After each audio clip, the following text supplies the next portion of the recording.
వైఎస్ఆర్ జిల్లా కాశీనాయన మండలం జ్యోతి క్షేత్రంలో నిబంధనలకు విరుద్ధంగా నిర్మించిన కట్టడాలను అటవీశాఖ అధికారులు కూల్చివేశారు.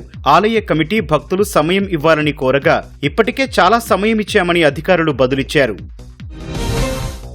విశాఖ జిల్లా భీమిలి మండలం యాతపేటలో జరిగిన అగ్ని ప్రమాదంలో పూరిళ్లు పూర్తిగా దగ్ధమైంది. ఇంట్లో ఉన్న 3 తులాల బంగారం, 50,000 రూపాయల నగదు, విలువైన వస్తువులు కాలిపోయాయని బాధితురాలు ఆవేదన వ్యక్తం చేశారు.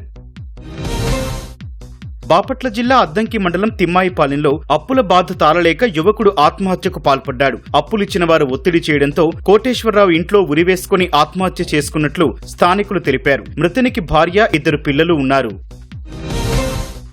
కోనసీమ జిల్లా ముమ్మిడివరంలోని ఓ దుకాణంలో ఉన్న వాషింగ్ మిషన్లో నాగుపాము దూరింది. షాపు యజమాని స్నేక్ క్యాచర్ గణేష్ కు సమాచారం ఇచ్చారు. చాకచక్యంగా పామును పట్టుకున్న గణేష్ అటవీ ప్రాంతంలో వదిలిపెట్టారు.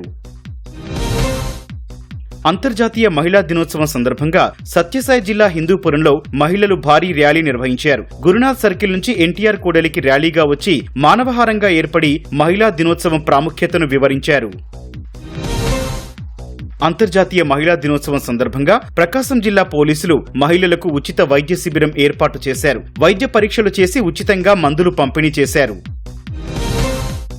అనంతపురం జిల్లా ఉరవకొండలో గవిమఠ శ్రీస్థిత చంద్రమౌళీశ్వర స్వామివారి బ్రహ్మోత్సవాల్లో భాగంగా నిర్వహించే అడ్డపల్లకి గ్రామోత్సవం వైభవంగా జరిగింది. గవిమఠం పీఠాధిపతులను పల్లకిలో ఊరేగించారు. కళాకారుల నృత్యం, వీరభద్ర వేషధారులు చేసిన నాట్యం ఆకట్టుకున్నాయి.